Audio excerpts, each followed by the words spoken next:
नमस्कार, स्वागत है आपका खास खबर में और मैं हूं आपके साथ दुर्गेश पांडे। खास खबर में आज हम बात करेंगे देश के लिए पेश होने वाली बजट को लेकर। केंद्रीय वित्त मंत्री निर्मला सीतारमण 1 फरवरी को देश का बजट पेश करेंगी। आपको बता दें कि गुरुग्राम में सीएम मनोहर लाल ने प्री बजट पर चर्चा की, जिसमें इंडस्ट्री चलाने वाले तमाम लोगों से सीएम मनोहर लाल ने बजट को लेकर चर्चा की। वहीं सीएम की प्री बजट बैठक चर्चा में गुरुग्राम में तमाम उद्योगपति मौजूद रहे। सीएम ने उद्योग और मैन्युफैक्चरिंग इकाई के प्रतिनिधियों के साथ बैठक की। यह बैठक साइबर सिटी गुरुग्राम के लोक निर्माण विश्राम गृह में हुई, जिसमें सीएम ने प्रदेश के बनने वाले बजट से पहले सभी से सुझाव लिए। वहीं आम बजट से भी आम लोगों को भी काफी उम्मीदें हैं।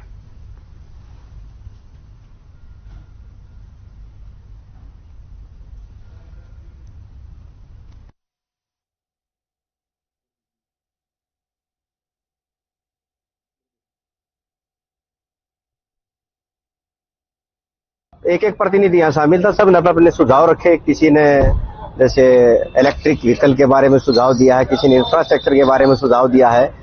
और हमारा तो मुख्य सुझाव यही था कि भाई जहाँ हम विकास की बात कर रहे हैं तो हमारे गुड़गांव में भी ऐसे इंडस्ट्री एरिया हैं जहाँ हजारों करोड़ का काम होता है लेकिन इंफ्रास्ट्रक्चर नहीं है। न गलियां पक्की हैं, न सीवर लाइन है और न किसी का नक्शा पास होता है क्योंकि अनऑथराइज कह के टाल दिया जाता है और फायर के लिए एनओसी नहीं मिलती है। तो इन मुद्दों को लेकर मैंने अपना एक सुझाव दिया था। बाकी साथियों ने अलग अलग सुझाव दिए थे क्योंकि हर एक व्यक्ति के जिम्मे, हर एक एसोसिएशन के जिम्मे एक ही सुझाव देना था। हर वर्ष हम बजट से पहले प्री बजट कंसल्टेशन करते हैं। 8-10 के लगभग ऐसे ग्रुप्स होते हैं जो जिनका रोल सीधा सीधा रहता है। ऐसे स्टेक होल्डर्स से अलग अलग मीटिंग होती हैं। आज हमने इंडस्ट्री के जो लोग हैं सारे हरियाणा से ही हैं, ज्यादातर गुरुग्राम फरीदाबाद आसपास के हैं, लेकिन बाकी जगह यमुनानगर, करनाल, पानीपत सबसे आए हुए हैं। ऐसे सब बंधुओं से लगभग 2 घंटे हमारी मीटिंग हुई है।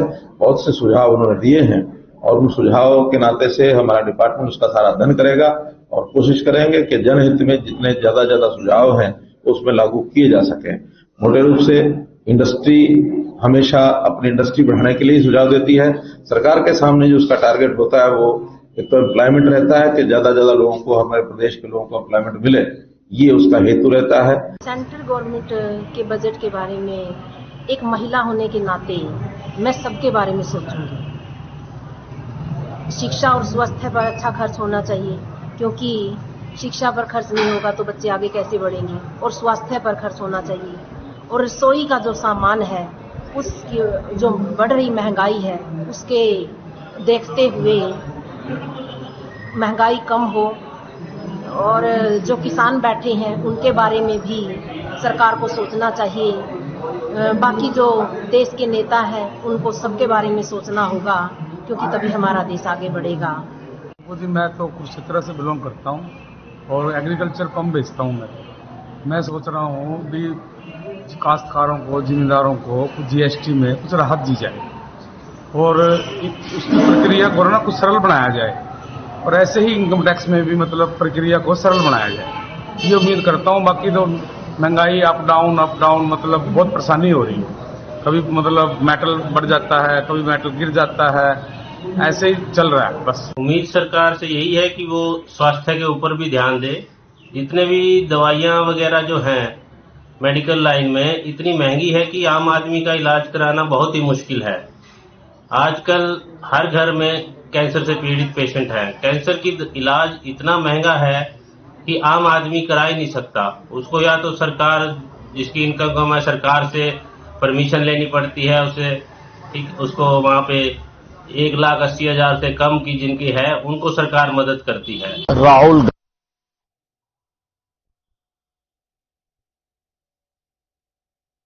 में यही उम्मीद करते हैं कि सरकार से हमारी यह प्रार्थना है, ये जो डीजल है उसमें कम रेट करे। जो जिम्मेदार की खेतों में खाद वगैरह डलता है, केमिकल दवाइयां डलती हैं, उनमें कम करे रेट। भाई यही उम्मीद करते हैं सरकार।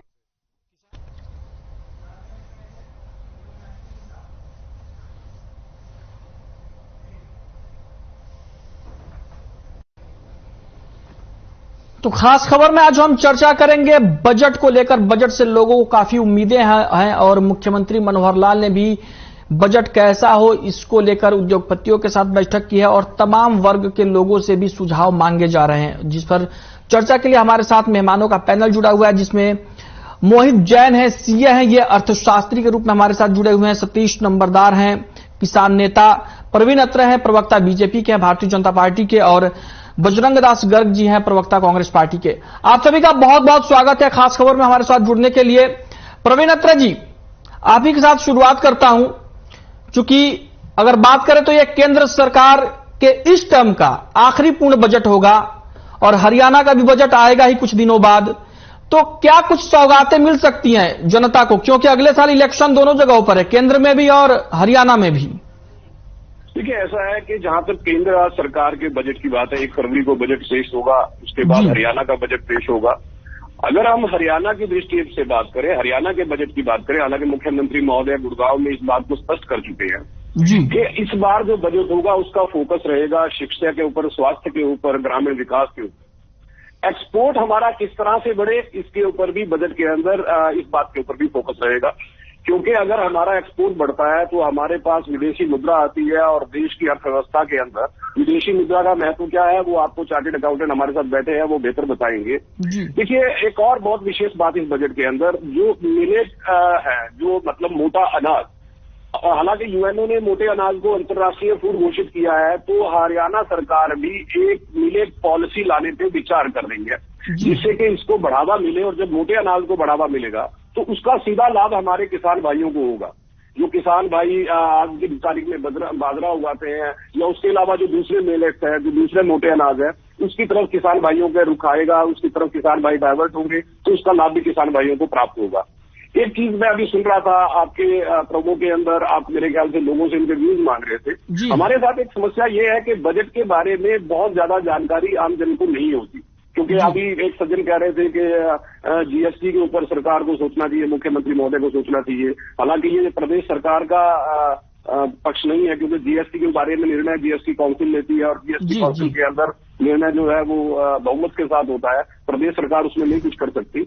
लेकिन जहां तक पेट्रोल डीजल की बात है, देखिए इस सरकार ने 2021 में भी एकदम से अपनी जो टैक्सेस है, वैट जो है, उसके अंदर राहत दी थी। जब केंद्र सरकार ने एक्साइज के अंदर राहत दी थी, प्रदेश सरकार ने वैट में राहत दी थी, उस वक्त एक सवाल बहुत उठा था जब विपक्षी इस बात की आलोचना कर रहे थे कि जहां पे विपक्ष की पार्टियों की सरकारें हैं वहां पे उन्होंने इस तरह की राहत क्यों नहीं थी, ये भी एक बड़ा सवाल था। तो हरियाणा के मुख्यमंत्री ने पांडे जी एक रिवायत शुरू की कि बजट पेश करने से पहले जितने पक्ष हैं सभी पक्षों की राय जानी जाए, जो उसके अंदर भागीदार हैं उन भागीदारों की राय जानी जाए, चाहे किसान की बात करें, चाहे व्यापारी की बात करें, उद्योगपति की बात करें, जितने पक्ष हैं उनकी राय जान के उनकी जो सुझाव है उनको बजट के अंदर शामिल किया जा सके। ये प्रवीण अत्रे जी, आपके पास आता हूं। बजरंग दास गर्ग जी, आप किस तरीके से देखते हैं, क्या उम्मीदें हैं आपको, क्योंकि सरकार का ये आखिरी पूर्ण बजट होगा सेंटर की अगर बात करें तो उम्मीद है आपको कि सौगातें मिलेंगी जनता को? पांडे जी, केंद्र और प्रदेश सरकार से जी देश और प्रदेश की जनता को काफी उम्मीद है। जैसे आपने कहा यह आखिरी बजट होगा, इस टर्म का आखिरी बजट होगा, मैंने ये नहीं कहा कि आखिरी बजट होगा, इस टर्म की मैं बात कर रहा हूं, इस टर्म का आखिरी पूर्ण बजट होगा। मैं सुनने में गलती लगी पांडे जी, कोई बात को नहीं, मैं समझ बात में नहीं, मैं ये तय करने वाला कोई नहीं हूं कि आखिरी होगा, ये जनता जनार्दन के हिस्से की बात है। पांडे जी, आज जनता महंगाई से जूझ रही है जी, आपके सामने हर चीज महंगा, खाद्य वस्तु महंगी, जरूरत का सामान महंगा, कोई भी सामान ले लो आप, कपड़ा ले लो, चाहे इलेक्ट्रिक सामान ले लो, चाहे घर बनाने के लिए सीमेंट सरिया, कुछ भी सामान लोगे, हर सामान महंगा हो चुका है जी। जहां तक जो एक तो चीज क्या है, इनकम टैक्स के अंदर 2.5 लाख की छूट है, उसके बाद 5 लाख के अंदर अंदर तक छूट रहेगी, 5 लाख 1 रुपया भी हो जाएगा तो उस पर इनकम टैक्स लगेगा। तो मेरे सबसे मोटी हमें यह उम्मीद है इनकम टैक्स की जो है कम से कम 6 लाख रुपए तक की केंद्र सरकार मतलब पूरी छूट 6 लाख रुपए तक की दे। और यहां तक कि आप देखिए कंपनियों पर अधिकतम इनकम टैक्स जो लिया जाता है 22% लिया जाता है। मध्यम व्यापारी, छोटा व्यापारी, उद्योगपति या आम जो नागरिक है उससे 30% अधिकतम टैक्स लिया जाता है। तो मेरी सरकार से यही मांग है, जो कंपनियों पर अधिकतम टैक्स 22% इनकम टैक्स आप ले रहे हो, वही 22% इनकम टैक्स सरकार को लेना चाहिए। साथ ही जैसे आपने देखा, जहां कोई रिहाइश बनाता है, रिहाइश के ऊपर जो बैंक ब्याज का जो लोन होता है, लोग ब्याज के ऊपर 2 लाख रुपए तक की छूट है, उसकी छूट 2.5 लाख रुपए तक की छूट होनी चाहिए। जहां तक कि मेरे साथी ने सही कहा कि ये जो जीएसटी मामला जो केंद्र सरकार का है, मैं केंद्र सरकार की बात स्टार्टिंग से कर रहा हूं। नहीं बजरंग दास गर्ग जी, ये जीएसटी केंद्र सरकार का इशू नहीं है, पूरे देश का, चूंकि जीएसटी काउंसिल फैसला लेती है इसमें। ये हर किसी को बताना चाहिए, हमारी जनता भी जाने कि ये इसमें सारे राज्यों के वित्त मंत्री बैठते हैं जीएसटी काउंसिल की मीटिंग में, और उसके बाद कोई भी फैसला होता है देश के लिए। जो फैसला लेना होता है केंद्रीय वित्त मंत्री की कमेटी जो बनी हो, जिसकी अध्यक्षता के अंदर है, उसमें लेना होता है। सरकार की नीयत ठीक हो, जब सरकार ने जब अनाप टैक्स बढ़ा दिए, या खेती में उपभोग आने वाले सामानों पर टैक्स नहीं था, खाद पर टैक्स नहीं था, इन्होंने खाद पर टैक्स लगा दिया नया, जो दवाइयों पर जो टैक्स। प्रवीण अत्रे जी, आऊंगा आपके पास सारे मेहमानों से सवाल लेने के बाद। उस पर 5% टैक्स था, 18% टैक्स कर दिया। एक्साइज ड्यूटी तो केंद्र सरकार ठीक है होती है। बजरंग दास गर्ग जी, आता हूं आपके पास। सतीश नंबरदार जी हमारे साथ जुड़े हुए किसान नेता हैं। नंबरदार साहब, आप क्या उम्मीदें रखते हैं बजट से? किसानों को किस तरीके से, चूंकि देखिए हमारे देश की यह विडंबना रही है कि देश कृषि प्रधान है, लेकिन किसान की परेशानी कभी खत्म नहीं होती है, चाहे सरकार किसी भी पार्टी की रही हो। तो आप क्या उम्मीद रखते हैं? पांडे जी, सबसे पहले तो मैं जो केंद्र में बैठी भाजपा की सरकार और हरियाणा में बैठी खट्टर सरकार जी, जो 2022 में किसानों की आय दोगुनी की बात करती थी, तो आज तो 2023 का बजट आ गया। तो मैं तो हरियाणा सरकार से भी यही उम्मीद करूंगा जी। अब जो मेरे बड़े भाई बोल रहे थे अभी, अब टैक्सों में छूट, जो किसान को एक तो बगैर टैक्स के, बगैर ब्याज के ऋण की इसमें उपलब्धता कराई जाए, और जो जितने भी सामान कृषि यंत्र मिलते हैं इन पैसे सब्सिडी की छूट दी जाए, जो हर किसान के पास पहुंच हो सके। और रोड, सड़क, सबसे पहले तो मैं मानता हूं सड़क होनी चाहिए गांव में, हर गली को जोड़ने की, क्योंकि आज का जो जितने भी आप किसी गांव में भी चला जाओ, पूरे का पूरा इंफ्रास्ट्रक्चर फेल होने का कारदार पर खड़ा है। हर गांव में गली नाली कीचड़ इतनी बुरी तरह का एक समापन हो रखा है।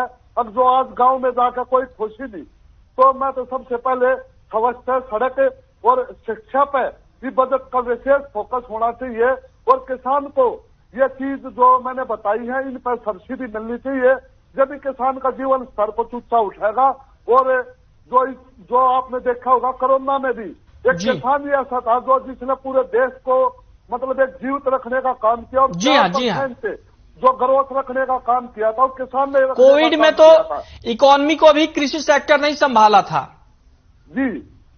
तो मैं तो यही बोलना चाहूंगा केंद्र में बैठी भाजपा की सरकार से भी, हर किसान के पास जो आज इन सौर ऊर्जा का एक प्रचलन चलाया, कुछ अपने मतलब वो काम कर रखा है, अंधा बाटे सीढ़ी अपने अपने को दे, अब कुछ सौर ऊर्जा के प्लांट बांट दिए।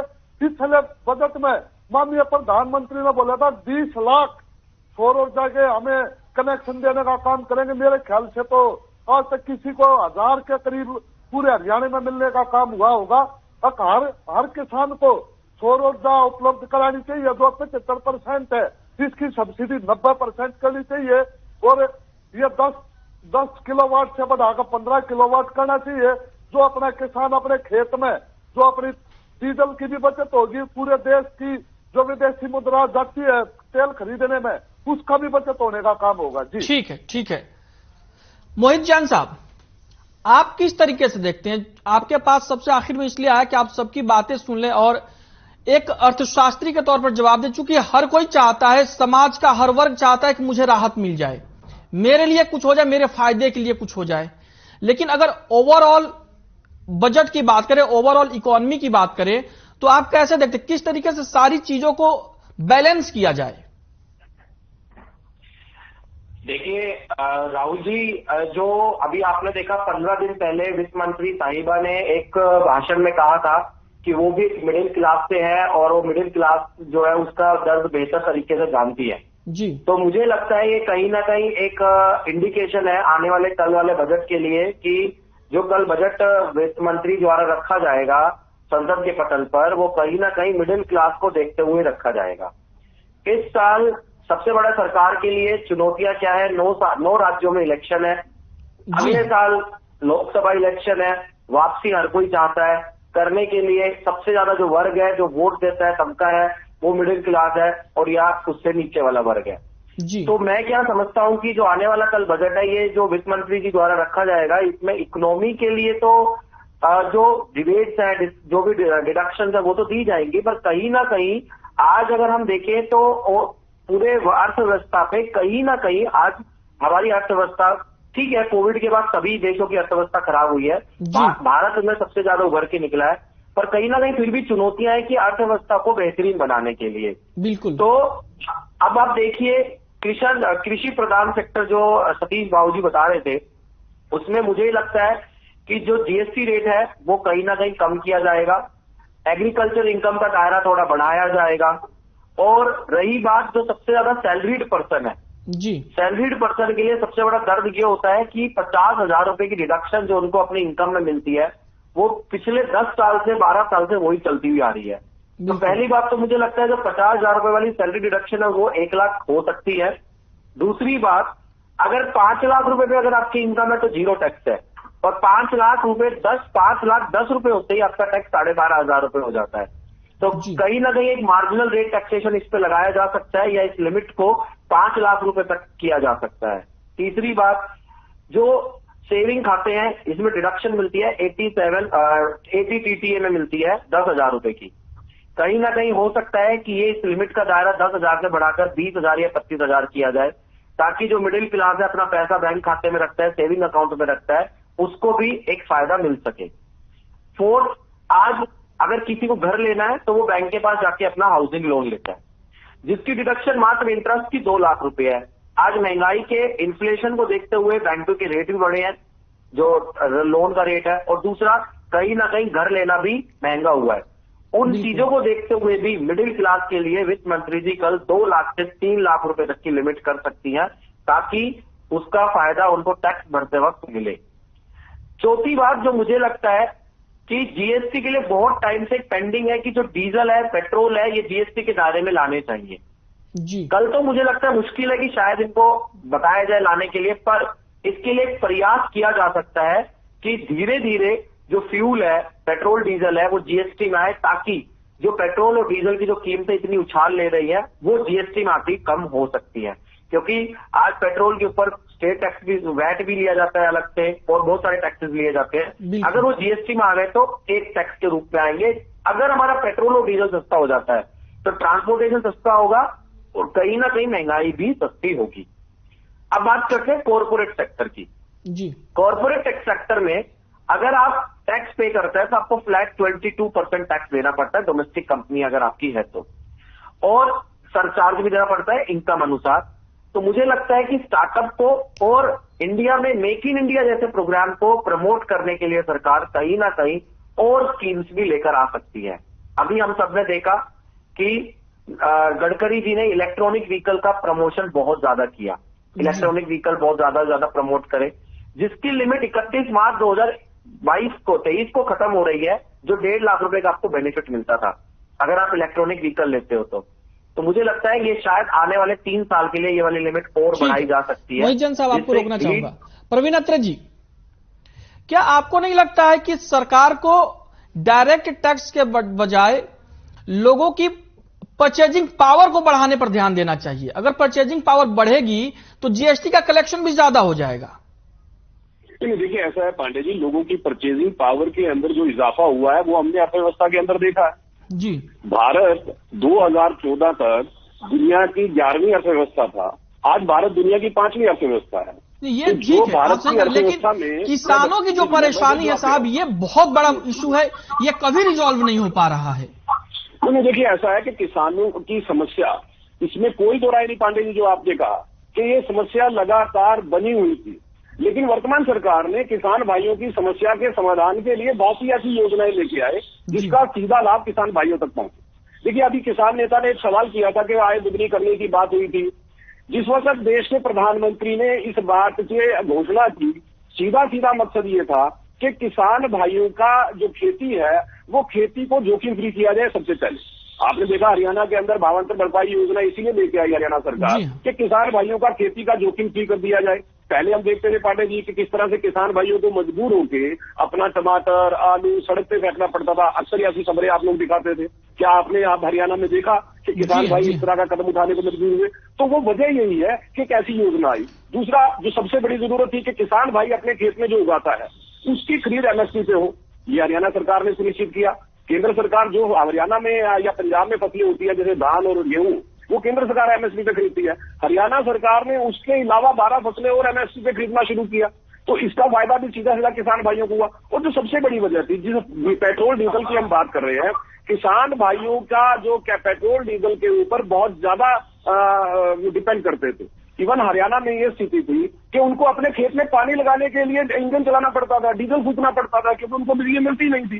वर्तमान सरकार ने बिजली की उपलब्धता को इस कदर बढ़ाया कि आज हरियाणा का किसान डीजल फूकने को प्रवीण जी, आपको रोकना चाहूंगा, समय की कमी है हमारे पास। बजरंग दास गर्ग जी, आपका क्या रिएक्शन है? प्रवीण जी तमाम बातें गिना रहे हैं कि हमने किसानों के लिए ये किया है, और ये कह रहे कि सरकार परचेजिंग पावर बढ़ाना चाहती है, क्या कहेंगे आप? नेता सतीश जी बैठे हैं, इनके हाथी के दांत दिखाने के ओर है, खाने के ओर है।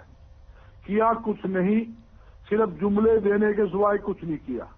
अब भी मौका है, बजट है, बार बार यही है जो हमारे जैन साहब ने भी जो सारी बात रखी है कि किस प्रकार कैसे कैसे आप देखिए। बात तो ये करते हैं भी लंबी लंबी, हमने ये कर दिया वो कर दिया, किसानों के दो गुना आय कर दी। किसानों को बख्शा कहा इन्होंने? किसानों के हर सामान के ऊपर अनाप शनाप टैक्स लगा दिया, अस्थायी ड्यूटी 800% पेट्रोल डीजल पर लगा दी। ये तो वो लोग हैं कहते हैं हमारा राज आने पर 35 रुपए लीटर हम पेट्रोल डीजल देंगे, आज 100 रुपए कर दिया है। ये तो वो लोग ये कहते थे हमारी सरकार आने पर रसोई गैस का सिलेंडर 250 रुपए कर देंगे, आज 1100 रुपए रसोई गैस का सिलेंडर कर दिया। आज देखिए महंगाई कितनी है ना, महंगाई पर सोचना चाहिए, देश में व्यापार में उद्योग को बढ़ावा देना चाहिए, किसानों को रियायत देना चाहिए। की बैठक में कुछ और बोलते हैं, ठीक है, समय कमी। सतीश नंबरदार जी, सतीश नंबरदार जी, आप अपनी बात रखिए। बजरंग दास गर्ग जी, 1 मिनट प्लीज शांत हो जाइए, प्लीज। इनको रिजेक्ट कर रही है बजरंग दास गर्ग जी, समय की कमी, प्लीज आप शांत हो जाइए। सतीश नंबरदार जी, महंगाई जो है 11% के आसपास थी 13-14 में, आज कंज्यूमर प्राइस इंडेक्स जो है मात्र 5.7% है। ये बात भी कांग्रेसी मित्रों को समझ नहीं आता। होना चाहिए, सौर ऊर्जा पे बजट का विशेष फोकस होना चाहिए। हर किसान के खेत में सौर ऊर्जा कंपल्सरी लगाना चाहिए। इसकी जो 75% सब्सिडी है, ठीक है, आप सभी को रोकना चाहूंगा, प्लीज प्लीज रुक जाइए 1 मिनट, 1 मिनट प्लीज शांत हो जाइए, सभी लोग शांत हो जाइए प्लीज। बजरंग दास गर्ग जी प्लीज। मोहित जैन साहब फाइनल कमेंट दीजिएगा। देखिए ऐसा दर्द सभी को है महंगाई से, ऐसा नहीं है, चाहे वो कोई सा भी वर्ग हो, पर सरकार के लिए भी चुनौतियां हैं। उन्हें भी सारे ऑलराउंडर होते हुए सोचना पड़ता है कि अगर वो विदेशी